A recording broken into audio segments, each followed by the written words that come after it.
Good afternoon, everybody, and welcome to the second webinar of our Food and Drink Feature Month in association with the Food and Drink Federation, the Food and Drink Exporters Association, DEFRA, UKTI, The Grocer. My name is Gemma Price, and I am the Content and Community Manager at Open to Export. For those of you that are new to our webinars, Open to Export is a free online community where UK businesses come together to help each other become better, smarter, and more confident doing business abroad. We are proud to be supported by our founding partners, UK Trade and Investment, the Federation of Small Businesses, the Institute of Export, and Yale Group. Now, if you haven't already, I would encourage you to visit opentoexport.com. Food and drink continues to be our most vibrant and engaged sector on the site. We have an excellent food and drink page, which is packed with useful content like our webinars, our case studies, our guides, and live feeds of our food and drink relevant content from the forum, our events listings, and our UKTI business opportunities feed. One of the most popular aspects of Open to Export is our discussion forum, which so far has helped over 200 businesses just like yours with their export-related questions. So if you come away from this session with a burning question, you can post it on our forum and get some free support from the community. Popular topics include how to find distributors, dealing with regulation, and arranging those vital export documents. Now, we have an excellent lineup of speakers for you today. To get things started, we have Stephen Pugh, who is the head of food labelling at DEFRA. We also will be joined by Vanessa Richardson, the International Regulatory Manager at Ashbury Labelling, and Claudina Terlica, who's Ashbury's EU Regulatory Manager. Now, you can ask questions through the entire session using the chat box and the control panel in the right-hand side of your screen. Now, this one's going to be slightly different to the other ones that we've run. So we're not going to have a dedicated Q&A time at the end of the session, but we will work with you after the webinar to get your question posted on the discussion forum. We're aware that labelling can be quite a technical and product-specific area. So we're going to aim to get you a written, personalised response from our experts and the wider community on our discussion forum. So if you haven't already registered or you've not got your login details, or even if you have, please do go to Open to Export and post your question on the forum immediately after the session, and our experts will be around to get them answered for you. And as always, you can follow the discussion on Twitter using the hashtag OTEchat. And finally, don't worry about taking any notes. So we're recording this session as always.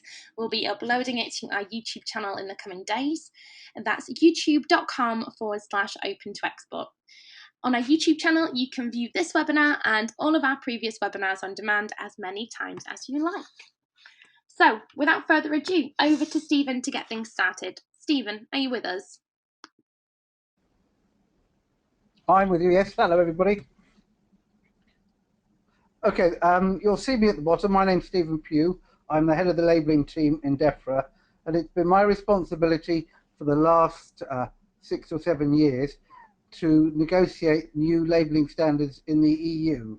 But before I do that, I'd like to go back to where these standards arrive from and the sort of international standards for labelling that there are across the continent. So, Gemma, can I have the first slide, please? There are a series of international standards which have been developed by an organisation which is part of the Food and Agriculture Organisation in Rome, and this is called the Codex Alimentarius. And they have developed a general standard for food labelling. And this means that all labelling regulations, no matter where they are based on the same general standards. You can get a copy of this from the website, and I've given you the web address at the bottom of this slide. But not only do they cover food labelling itself, but there are a series of commodity requirements that if you're going to export food anywhere in the world, you need to live with these commodity requirements. And they cover, for example, fish and fish products, and fats and oil. That includes cheese and olive oil. And there are in all about 26 general commodity requirements, and there are also further requirements about hygiene and testing of your products. They're quite general, they're quite easy to follow, and they're written in a general way that should be accessible to most people. And they form the basis of the legislation for different countries, although it will change from one country to another. Okay, can I have the next slide, please, Gemma?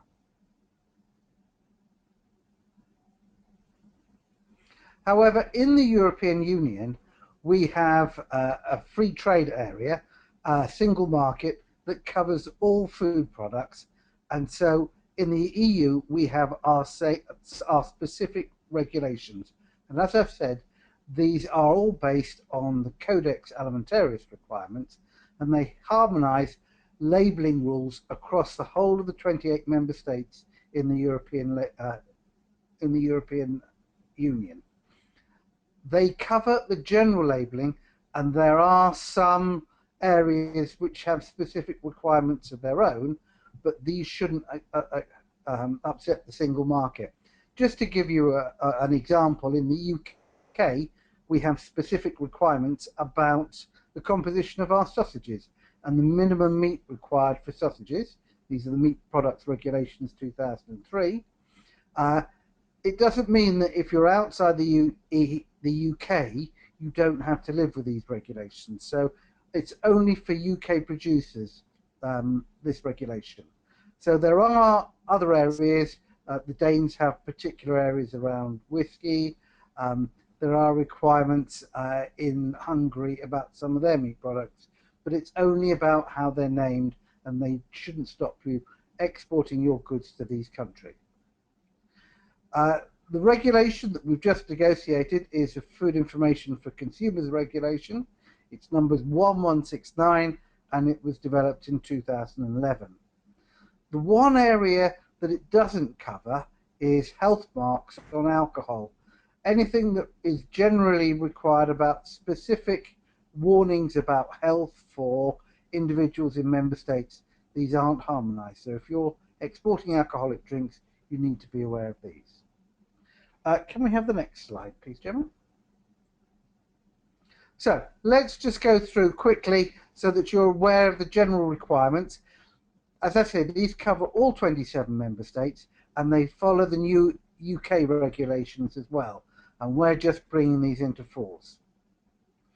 These are based on the old regulations, the food labelling regulations, and so there haven't been a great deal of changes. But there is a bit more clarity now, and that's why people are quite concerned about the difference in the regulations between what's happening now and what will be happening next year. And I'll just go through a few examples here of where it has changed. The first one is that we now talk about food information rather than just food labelling.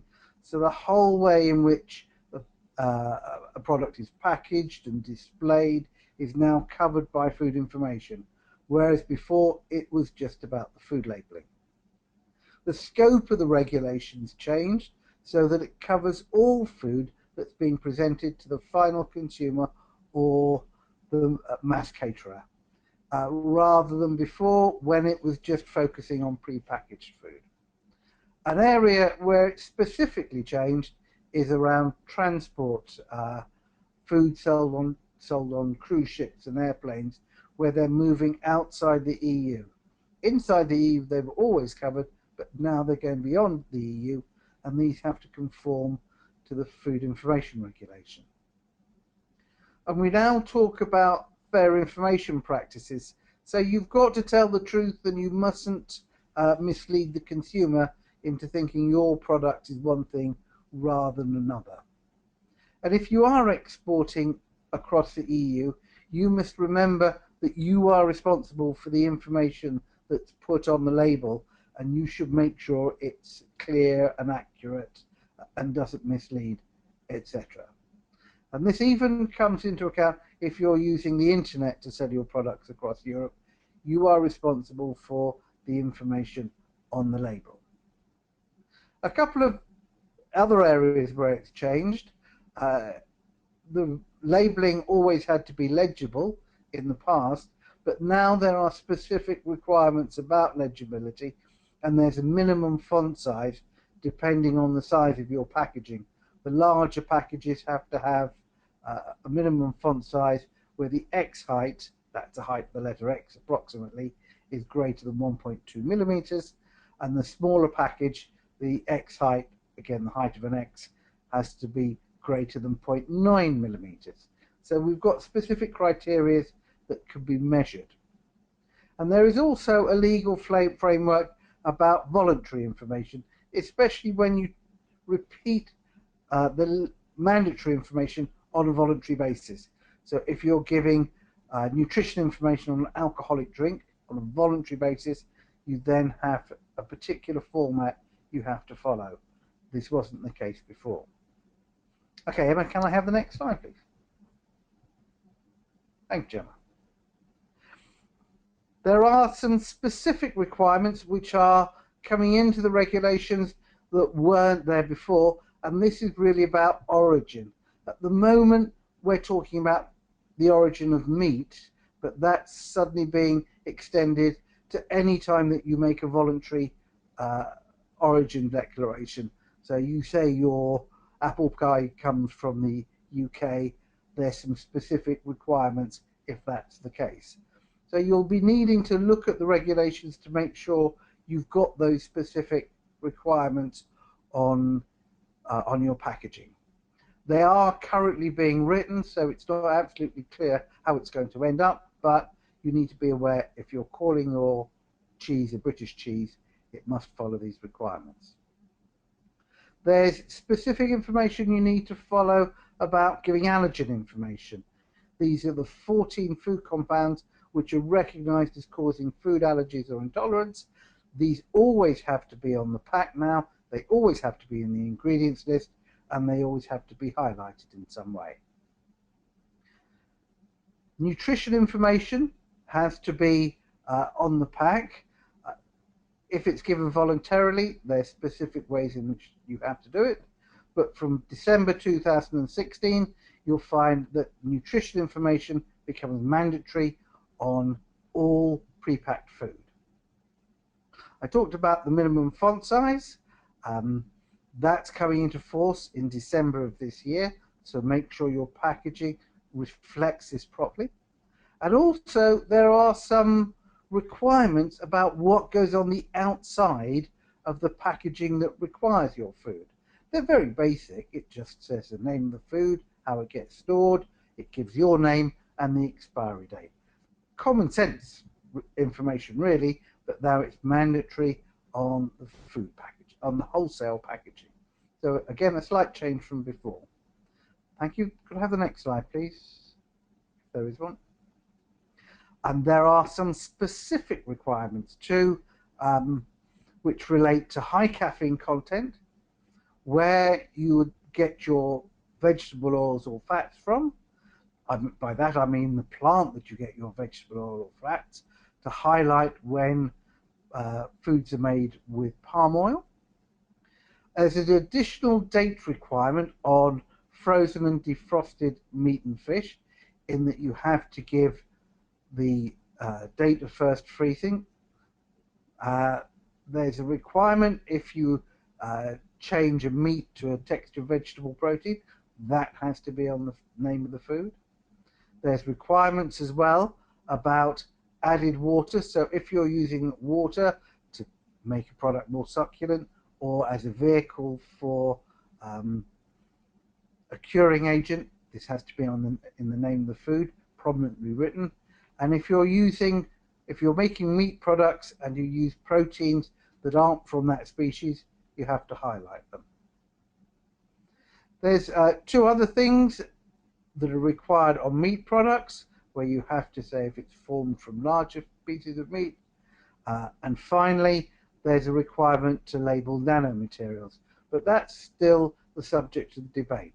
So these last few have been the more specific requirements about the detail that's required on the food, and it just gives you the flavor of what you have to do, and it would be a good idea to read through the regulations before you start exporting to Europe. Right, I think I now pass on to Ashbury Labelling, if you're there. Thank you, Vanessa. Over to you. Thank you very much, Stephen. Vanessa, over to you. Hello, Gemma, can you hear me? Yeah, I can hear you fine. Over to you. Oh, good.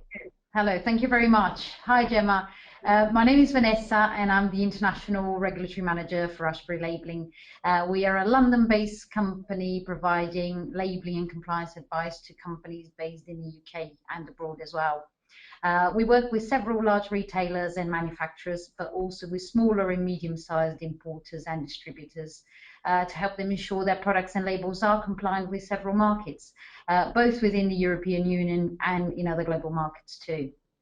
Today I'm here with my colleague Claudina, our EU Regulatory Manager, to talk to you about some of the considerations companies exporting or companies that are looking to export have to bear in mind before selling their products overseas.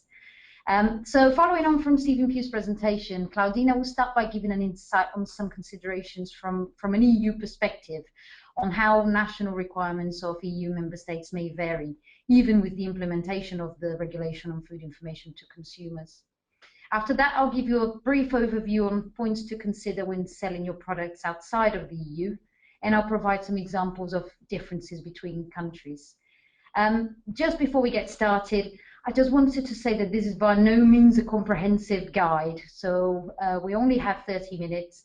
Our intention here is just to provide a brief overview of some market differences to highlight how important it is to be aware of compliance and also cultural issues. But we also want to take the opportunity to reassure you that, despite the complexity, there are many resources available to help you through your journey. So without further ado, I'll pass you over to Claudina. Thank you, Vanessa, and welcome everybody. Hope you are having a nice afternoon. I'm Claudina. I work as EU Regulatory Manager at Ashbury Labelling, specializing in EU food law and differences in application of legislation between member states. Before we start, I would like you to imagine for a few seconds you travel across various EU countries, and in different states you can buy exactly same foods, same brands, same labels, and same taste for all products. I don't think we would like it. As much as we are united in the European Union, we also want to protect our culture and traditions. Motto of EU says that we are united, but in diversity. To build on Stephen's presentation on labelling changes introduced by Food Information Regulation directly applicable in all 28 member states, I would like to tell you a little bit more about differences and share what, in my view, is important to consider when exporting and labelling food products in various EU countries. EU is a free trade area where goods, including food products, can move freely across all 28 member states.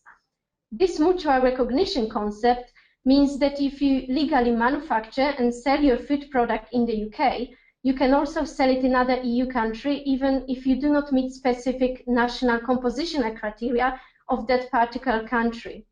So if you legally manufacture and sell beer in the UK, as example, you can also sell this beer in Germany, even if you do not meet specific compositional criteria set by German legislation. But you also should know the market you want to sell your product, whether there are any specific national rules or interpretation. And knowledge about food industry practice and consumer and market insight are also very useful tools. As Stephen already explained, at EU level, more harmonized rules relating to general labelling were introduced by Food Information to Consumers Regulation, in the UK known as Food Information Regulation or FIR. The same rules apply in all member states. What does it mean? Can we have one label for all EU countries? In theory, yes, we can place various EU languages on the same label. In practice, it is not possible to accommodate several languages. All information must be legible. We have now minimum font size requirements. So we would need quite a big packaging to accommodate all information. And any increase in packaging volume involves more costs. If you want to sell your product in multiple EU countries, this is the reason why you need to consider what would be the most cost-effective way for you to group languages by regions, distribution channels, It can be commonly seen Nordic countries or Eastern European countries are grouped together on one label. I said we can have one label, but it does not mean no changes would be required. Depending on the product and country, you might need to adapt your label. I would like to provide you a few examples of differences relating to legal translations, product name, front of pack labeling, claims, or labeling of non-prepacked food. Just to start with, when you are planning your artwork layout, it is important to remember that space for English text might not be exactly the same for other languages. To give you an example, in Netherlands, it is mandatory to provide additional storage and handling statements for uncooked poultry. In another example, you can compare length of best before indication in English, Italian, and Romanian. You always have to consider more space might be needed for other languages. Another important aspect is that translations must be legally compliant. Google translations or direct translations are not the best solutions. For example, word dextrose in certain countries needs to be translated as glucose as per Food Information to Consumer Regulation. Certain indications can be translated in various ways in different languages. Indication net weight can be translated into Polish in 2 different ways, and as per specific national Polish legislation, only one of these 2 indications can be provided on the labels. Another interesting example is translation of energy under nutrition declaration according to Food Information to Consumer Regulation. In certain languages, the only permitted wording is energy value, for example, in Czech Republic, in Slovakia, energy. In other countries, like Poland, either energy value or energy are permitted. When you outsource translations of your labels, you also have to make sure the legality is confirmed by a regulatory expert, and Ashbury team can help you. Now we will have a closer look at specific aspects of the labels. How do we need to name our product? Can we use the same name in various countries? My answer is, it depends. Sometimes it is very simple. Sometimes you have to adapt the name of your product to a particular market. As per legislation, if the name is laid down under EU or national legislation, we have to provide such name. For example, we have compositional criteria for chocolate. If we meet specified criteria, we have to name our product as chocolate with appropriate translations. If there is no name stated under the law, customary name has to be used. And customary name is a name easily understood by all consumers without the need of further explanation. For example, in the UK, squash or ginger beer are customary names. No further explanation in the UK is required for these products. But the names would not be understood in the countries outside the UK. Descriptions are needed to let consumers know that squash is concentrated fruit juice drink or fruit concentrate or syrup for drink preparation, depending on the language. And ginger beer is actually a non-alcoholic beverage. We cannot assume that names commonly used and understood in one particular country would be understood by consumers in other states, and we might have to provide appropriate description in other countries. How about pictorial representation? Let's have a look at example of soft drink. Real picture of orange, drawing, no picture, just orange color.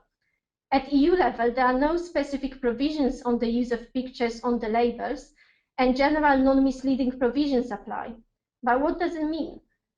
In the UK, to be able to use picture of orange, you have to be able to justify the taste of your drink comes wholly or mainly from orange, for example, orange juice or natural orange flavoring. If taste is not derived from natural source, orange, for example, is derived from non-natural flavoring, then no picture of orange can be provided. This is a common understanding in most other countries as well. However, in France, there is currently a discussion on rules if the product does not contain the real ingredients or natural flavoring, only drawing may be allowed. In Romania, if taste is derived from flavoring, even natural, no picture or drawing can be provided, but label can have orange color. In addition to pictorial representations, companies might wish to provide nutritional indications on front of the pack or logos emphasizing higher nutritional quality of the products. They are all provided on voluntary basis. However, it is beneficial to know what logos or nutritional schemes are used in different countries. In the UK, Department of Health has introduced last year revised combined traffic light GDA scheme. Depending on the levels of nutrients, green, amber or red colors are applied. The scheme is voluntary, but companies in the UK are encouraged by authorities to follow it. The scheme has been criticized by some other member states, stating that it might discourage consumers from buying their traditional products with high levels of particular nutrients. Whilst color traffic light scheme has been used in the UK for years and is understood by UK consumers, it is not popular in other countries. If you want to sell your products in other countries, you should consider whether indications without color coding would be more appropriate. Outside the UK, no other EU countries has yet established their national front of pack nutrition schemes. France is currently considering to introduce the national traffic light labelling, but different to the one introduced in the UK. Logos emphasizing higher nutritional benefits of products are popular in other certain countries. Healthy Choice logo in the Netherlands can be applied on certified foods, which meet specified maximum levels for fat, added sugar, and salt. In Nordic countries, keyhole symbol is well known and criteria for its application are also based on the level of nutrients. In Hungary, trans fat control logo has been introduced last year together with legislation setting up maximum levels on trans fats in food. In Poland, you would be able to see logo of the Polish Institute of Mother and Child, which can be applied on food suitable for children after positive opinion of institute. It is possibly worth to consider whether you can use such logos on your products depending on the country of marketing. Claims. You possibly agree with me, they are a powerful marketing tool. Similarly, as for pictures and logos, they are applied voluntarily. But you also have to remember that various countries might have specific national legislation or enforcement interpretation. To provide you just a few examples, lactose-free or low lactose claims, there are no yet specific EU rules established for such claims, and several countries have set up maximum levels under national legislation. Alcohol-free. Various rules exist among the countries. If you want to sell alcohol-free beer, in most EU countries, level below 0.5% of alcohol applies. But in France, such beer can have alcohol level up to 1.2%, whilst in Netherlands, it cannot be higher than 0.1%. GM-free claim. Some countries have introduced specific national conditions. French legislation lays down detailed provision when claim can be used and set up accidental GM threshold level of 0.1%. Germany also sets up condition under the national legislation with specific national logo you can see on the slide. There is no threshold value for GM contamination defined in the legislation in Germany, but in practice a reference value of 0.1% non-intentional GM contamination is applied by enforcement authorities. Various rules interpretations can also be seen for additional indications. Net content for semi-liquid products such as ice creams, countries cannot agree whether it should be expressed in unit of volume or mass, but double declaration is permitted. So this would be the solution for multilingual label. Ingredients list declaration for alcoholic beverages is required in certain countries, for example in case of alcopops in Poland or beer in Germany. Storage conditions might vary. In Belgium, 7 Celsius degree is a maximum temperature for refrigerated food. Larger surface area Stephen was talking about. Its calculation is important in case of minimum font size application. Lower font size is permitted for packages with larger surface area less than 80 centimeters square. But how do we calculate larger surface area? For packages of box shape, it is relatively easy. For packages of cylinder shape, bottles, jars, or cans, countries are divided. Some of them follow European Commission guidance, defining it as area excluding tops, bottoms, shoulders, or necks. This is an approach in the UK, Ireland, France, or the Netherlands. Other countries consider that larger surface of cylinder-shaped packages should correspond to approximately 1/3 of the round surface, and this is an approach in Belgium, Poland, or Spain. Additional indications might be required in certain countries. For example, in Finland, high in salt indication must be provided on certain foods that are essential sources of salt intake for the Finnish population. In Slovenia, warning statement not suitable for children must appear on foods containing more than 0.5% of alcohol. Food Information to Consumers Regulation introduces a new requirement that information about allergens must be provided to consumers for food that is sold loose or served out of home, for example in restaurants or other mess caterers. This new rule presents challenges for many operators.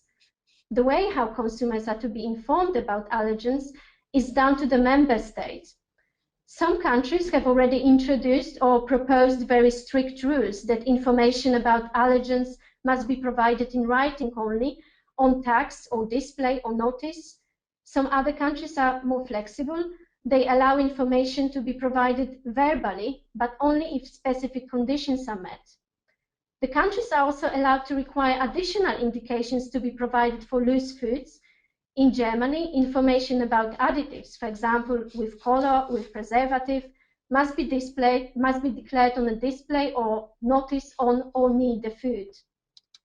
And to conclude, it is possible to have one label for various EU countries, but we have to remember about legibility, minimum font size, translations provided according to legislation, and depending on the product and country, we might need to adapt our labels, our indications to meet national requirements and not to mislead consumers.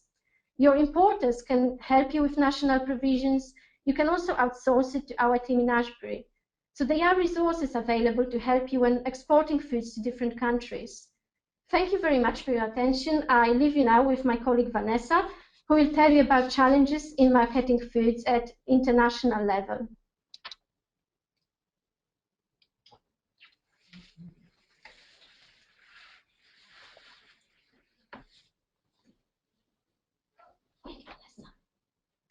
Thank you, Claudina. So far, Claudina talked about some of the considerations if you're selling your product within the EU. But what if you're selling your products further afield? Following on from Stephen Pugh's introduction, most countries should base their national legislation on international standards, like Codex Alimentarius standards, for example. But countries are allowed to specify additional national requirements if they believe, for instance, that the requirements in the international standards are not sufficient enough to protect public health or to keep consumers informed. And this can lead to differences between the requirements of countries. So the two main questions to ask yourself when deciding to export your product are, first of all, is my product compliant in the country I want to sell? And are there any restrictions in selling my particular product in a given country? And second, do I need to adapt my labels? When I talk about adapting, I don't mean only to translate it, but also to apply national requirements of the country or the countries, in the case, in which I'm selling the product.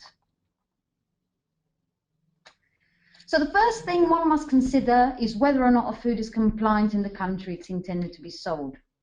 Whenever looking at that, to me, the first stop is always to check if the product has a compositional requirement in the country. What I mean by compositional requirements are product-specific requirements, ingredients that my product can or cannot contain, or does my product need to meet certain chemical parameters? So take, for example, national provisions on chocolate and jam. Well, for both of these products, the EU has harmonized legislation which are based on Codex provisions. But as you can see, the requirements for calling a product jam are different in Australia to the EU. You will need a higher fruit content to call a product jam in Australia. Another example I'm giving here is chocolate. In the EU, chocolate can contain up to 5% vegetable fat. Chocolate containing vegetable fat would not be allowed to be marketed in the US under the name bittersweet chocolate, the US equivalent, for example. What I'm saying here is not that you cannot sell these products in Australia or the US, but that the name of the product needs to be modified in order not to mislead consumers who have a certain expectation about the product. So just before I continue, let me emphasize again that these are not all of the requirements for jam or chocolate in these countries. There are several other provisions, including labeling, that one must consider. These are just a few examples of where the requirements differ from one country to another. So, regarding additional considerations that you must also bear in mind when selling your products abroad. One of the things that there are several aspects that are often forgotten about when exporting your products. First of all, prohibited ingredients, alcohol in Muslim countries. This can be a real problem. So you need to consider your entire recipe, including flavorings or colors, which must use alcohol as a solvent. Additives, flavorings, processing aids, and other substances which may be banned or have a lower limit in the country. So, for example, cyclamates that are sweeteners, they're banned in the US. Are there any import restrictions in place? For example, poppy seeds need specific documentation before they can be imported into Brazil. Tonka beans are banned in the US. Also, contaminants, pesticides, and other chemicals which are controlled in the country. And finally, when it comes to products which are fortified with vitamins and minerals, are there any restrictions in the country? Or conversely, are there mandatory requirements for fortification? Many countries have national legislation imposing fortification of certain products, like flour, for example. This table shows how different the requirements for flour fortification are in 4 countries. UK, Canada, and Brazil all require flour to be fortified with nutrients. But as you can see, the nutrients vary, and so do the amounts. In the US, this fortification is not mandatory, but if it's done, then it has to comply with the standards. So now you know that your product is compliant and it can be sold in the country, but you still need to label it in accordance with the requirements of the country. So most labeling legislation is based on the Codex standards on labeling of prepackaged foods, which is part of, which can be found in the Codex website provided by Stephen. And this requires some specific information to be given on labels. The problem is how each country requires the information to be presented. So for instance, take the name of the food. Are there any compositional requirements which need to be met, like chocolate, for example? Or does the name of the food need to be given in a particular font size, specific location on pack? Or are there any associated statement which must be given for certain foods? Like in China, for example, products made with reconstituted milk need to have an additional statement. Is there a specific layout for the list of ingredients? Where are the additives required to be labeled? In some countries like Brazil, additives must also be given at the end of the list of ingredients. Is there a requirement to provide percentages, or here we mean quid, the key ingredients? It's not mandatory in the US or Brazil. And how about allergens in the country? What substances are considered allergens? How must allergens be labeled? We'll talk about this a little bit later. Does the net content need to be declared in metric or imperial units? And do you need to declare the product in units of mass or volume, like Claudina mentioned in the case of ice cream within the EU? And then country of origin versus country of provenance. There are different rules in certain countries, like in Australia, as to how to provide the origin indication. Nutrition labeling can also vary a lot between countries in terms of layout, but also the nutrients declared, units used, portion sizes. There are many countries with established serving or portion sizes for different types of foods, and these can all vary from country to country. As you can see, there can be many variations in terms of how the labels are displayed. On top of what we've already discussed, there are other points to consider, like presentation, the order some information must be given, the use of pictures which might be restricted in some products, criteria for nutrition and health claims that can vary a lot. For example, for claiming a product is low fat in the US, the type of product must be considered, like, is it a main meal, a side dish? This is not the case in the EU. The use of marketing claims too, like natural. Some countries will have strict provisions on how this can be used and different interpretation as well, which may not always be part of the legislation. So it's important to remember that sharing the same language, unfortunately, doesn't mean sharing the same labeling requirements. This is a common assumption and something that we see a lot in our day-to-day. So the next few slides are just a few examples of what we've been talking about, some of the differences, and I'll try to illustrate as much as I could. Here we're comparing orange juice from the UK and from the US. Same language, same product, but just have a look at how the labels are presented differently. The quantity indication in metric for the UK and imperial, and in this case it's also being provided in metric for the US. The durability information, which is in fact, this is your best before or use by here in Europe, is not even mandatory in the US, although some states will require you to have it, some places in the US will require you to have it, but it's given in a very different format. And then the nutrition tables for both countries are completely different as well. So talking about nutrition labeling, here I'm giving you a few more examples of how the nutrition declaration differs amongst English-speaking countries. You can see that the American and Canadian nutrition fact tables are very similar, but they're different. If you look at how vitamins are declared at the bottom of the label, you can see that straight away. The Canadian table must be in English and in French. The Australian layout, on the other hand, is a lot more similar to the pre-FIR, the current before the legislation 116/2011. But you need to provide energy in kilojoules. Calories are voluntary. So there is a lot of mandatory declaration on the label, on the Australian label as well, like serving sizes, like in the US and Canada. But one thing to remember is that serving sizes may well vary.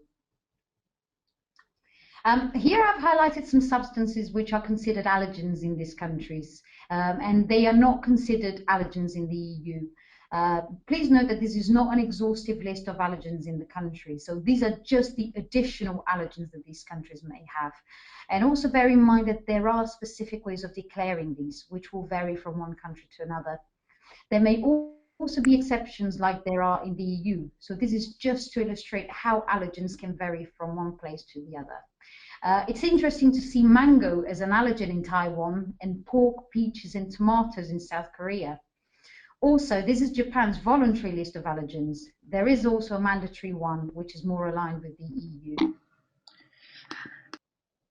Thank you very much, Vanessa. I think that, sorry to interrupt you. I do apologise to cut across. I think that is we are approaching time. We are looking like we're going to overrun on this one. I am sorry. Now, for those of you that do need to break away, please be assured that we will be recording the remainder of the session and uploading it to our YouTube channel. But I do think that we are getting through some really great content, so I am going to allow this one to overrun.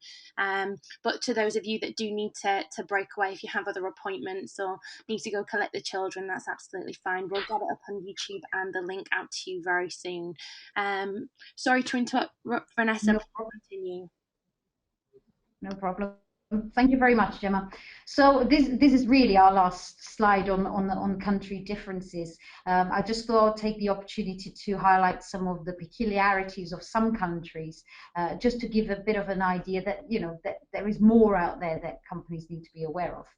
So, like, for example, the date of manufacture is mandatory across Gulf countries and in Russia too. In the Gulf countries, there are also prescribed expiry dates for some foods, laying down limits on how long they can last. And this is quite common amongst Middle Eastern countries. In Russia, labels must include the Customs Union uniform mark, this EAC mark that I'm showing here. In Brazil, you must declare presence or absence of gluten. Even though gluten is not considered an allergen as such, every product needs to declare whether they contain or do not contain gluten in Brazil.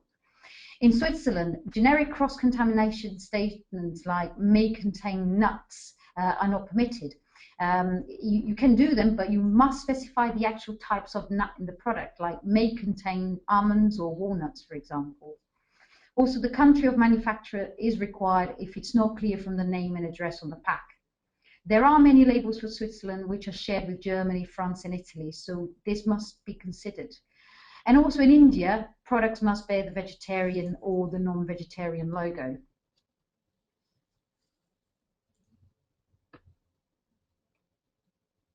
Thank you, Gemma. So, to conclude, as you have seen, the country requirements can be quite different, be in relation to product composition or labeling. So we do recommend that you work with a reputable importer or an in-country distributor who knows the market and is able to point you in the right direction. But also try to familiarize yourself with the legislation of the country you're trying to export your product to, so you're able to work with your importer or distributor. Also, do remember that literal translations can be dangerous. It's not because of the country shares the same language that the requirements will be the same. So, for example, you can see how different the requirements for nutrition labeling are in the UK or between the UK, US and Australia. But please try not to worry. There are several resources available to guide you, like the forums that are open to export. Also, the team at Ashbury Labelling can help you not only with labelling queries, but also with general compliance issues, not only for the UK, but also for overseas markets. So many thanks for your time and attention. I hope we have managed to give you an insight as to what needs to be considered when exporting your products. And I'll pass you back to Gemma now for the final remarks. So over to you, Gemma. Thank you very much, Vanessa. Some really interesting insights, and actually we've had a number of questions come in. So if that spurred your thinking, if you've now got a whole heap of questions about your products, or if you're interested in a particular market, please do jump on to opentoexport.com. Get that question on the forum, and our expert speakers will be able to answer it. And also answers from the wider community and other businesses that have been there, pursued that market, enjoyed success there. Maybe not with the exact same product as yours, but there's definitely the peer-to-peer support available. Actually, one top tip that was coming from a number of community members on the webinar then was you may want to go online and order some of the products in the market to see what kind of labelling requirements they already have for similar products to yours. That one's actually been mentioned to us more than 20 times, so I thought I'd call that out during the session. What I'd like to do now is just hand over to Stephen. I'm aware that we've run right out of time, but Stephen, if you could just quickly take us through some useful contacts and also the kind of useful tool slide as well. Oh, thank you very much indeed, Gemma. It's a difficult area to export to different countries, but I don't want to put anybody off. I think the basic message is that there are similarities across the countries, but it can be the specifics that trip you up. If you want further information, there are 3 or 4 associations that are given on this contact list that will help you through some of your problems. I think Ashbury Labelling gave us a very comprehensive account of some of the differences. Could we have the next slide, Gemma?